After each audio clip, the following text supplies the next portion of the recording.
హైదరాబాద్లో అందాల పోటీలు నిర్వహించబోతున్నారు. దానికి సంబంధించి మనతో మాట్లాడడానికి POW సంజయ్ గారు మనతో పాటు ఉన్నారు. ఒకసారి అడిగి తెలుసుకుందాం. నమస్తే మేడం, ఏం జరగబోతుంది, ఏం నిర్వహించబోతున్నారు అందాల పోటీలు? హైదరాబాదులో 72వ ప్రపంచ సుందరి అందాల పోటీలు నిర్వహిస్తున్నట్లుగా, హైదరాబాద్కి వేదిక కానున్నట్లుగా రాష్ట్ర ప్రభుత్వం తరఫున స్మితా సబర్వాల్, అట్లాగే ప్రపంచ సుందరి పోటీలకు సంబంధించిన సంస్థ ఏదైతే ఉందో Miss World beauty contest limited organisation, దాని నుంచి ఎరిక్ మోర్లీ అనే ఆమె, జూలియా మోర్లీ అనే ఆమె కలిసి ఈ ప్రకటన చేశారు.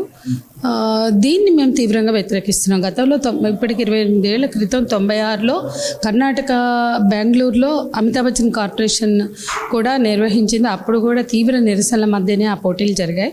అక్కడికి మన ఇప్పుడు ఉభయ రాష్ట్రాలుగా ఉన్న తెలుగు రాష్ట్రాలు, అప్పుడు ఉమ్మడి ఆంధ్రప్రదేశ్గా మేము వెళ్ళి దాదాపు 150 మంది మేము అక్కడ అరెస్ట్ అయ్యాం ప్రొటెస్ట్ చేసి.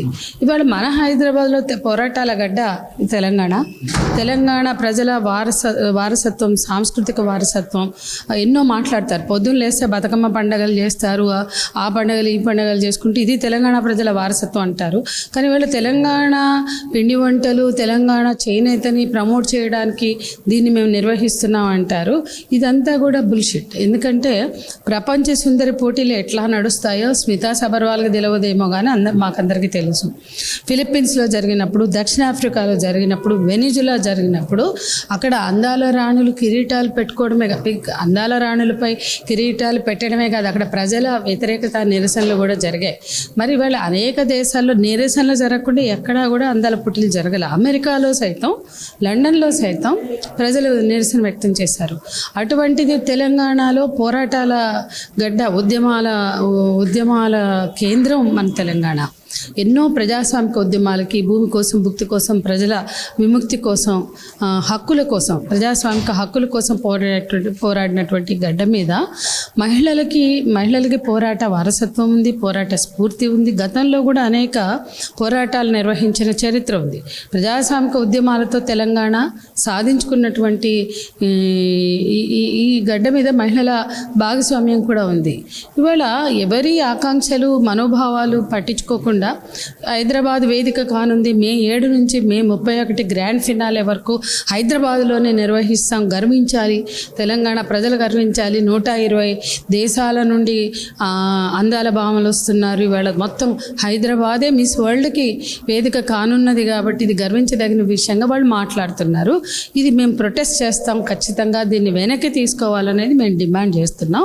ఏ విధంగా చూసినా ఎవరో నిర్ణయించిన కొలతల్లో స్త్రీల శరీరాలను ఇరికించే ప్రయత్నం, ఆ చట్టంలో, ఆ ఫ్రేమ్లో స్త్రీల శరీరాలని అందాల పేరుతో వాటికి కొలతలు విధించి బికినీ కాంటెస్ట్ల కాడ నుంచి అన్ని కాంటెస్ట్లు పెడుతూ అదే అందాల ఆరబోతే స్త్రీల వ్యక్తిత్వం, వాళ్ళ జీవితం అన్న టైపుగా చేయడం వలన, గతంలో ఇట్లాంటి పోటీలు నిర్వహించడం వలన వేల కోట్ల, మిలియన్ల డాలర్ల కొద్దీ ఉత్పత్తుల్ని పెంచుకున్నారు, వాటికి ప్రచారం కల్పించుకున్నారు. కాబట్టి ఎక్కడైతే మార్కెట్ల విస్తరణ అవసరమో, ఎక్కడైతే సామ్రాజ్యవాదులకి, పెట్టుబడిదారులకి తమ మార్కెట్ల అన్వేషణ ఉంటుందో, మార్కెట్ల విస్తరణ అవసరం ఉంటుందో, ఎక్కడైతే జనాభా ఎక్కువ ఉంటారో అక్కడే అందాల కిరీటాలు పెడుతున్నారు.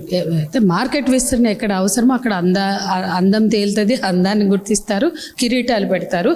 కాబట్టి మార్కెట్ ప్రయోజనాల కోసం మాత్రమే నిర్వహించే ఈ పోటీలకి తెలంగాణ ప్రభుత్వం గర్వించాలని చెప్తున్నారు. ఈ తెలంగాణ స్త్రీలుగా, పోరాట వారసత్వం కొనసాగిస్తున్నటువంటి ఉద్యమకారులుగా మేము గర్వించట్లేదు, వ్యతిరేకిస్తున్నాం, వెనక్కి తీసుకోవాలని డిమాండ్ చేస్తున్నాం. మన సంస్కృతి పైన దాడి లెక్క చూస్తారా ఈ ప్రోగ్రాన్ని?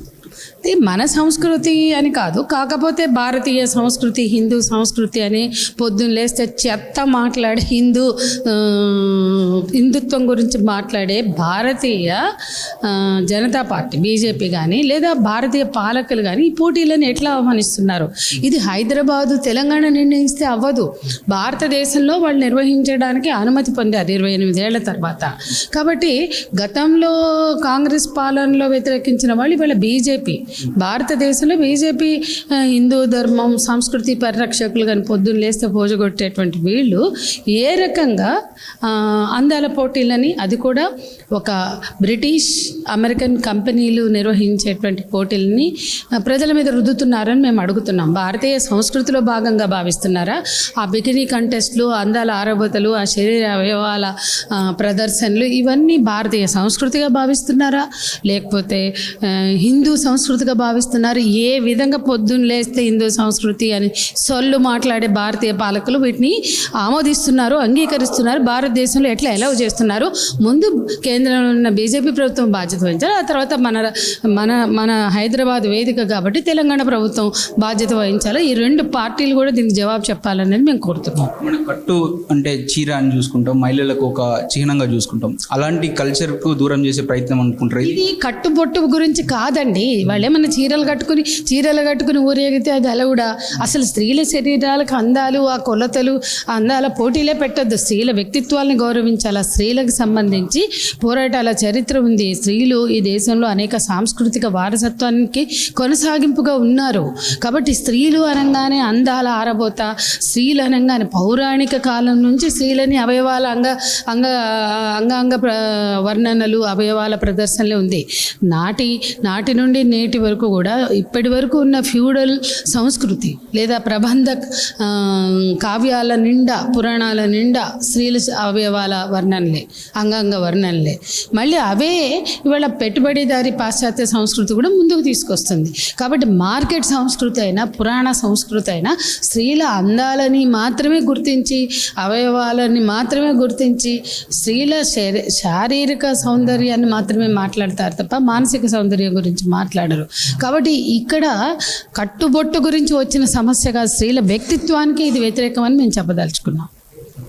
రైట్, చూస్తూ ఉంటే బ్యూటీ కాన్షియస్ జరగబోతుంది, దాన్ని అడ్డుకుంటామని చెప్పేసి మనతో పాటు POW సంధ్య గారు చెప్తున్నారు. కెమెరామెన్ పాష్తో అక్షిత్, హైదరాబాద్.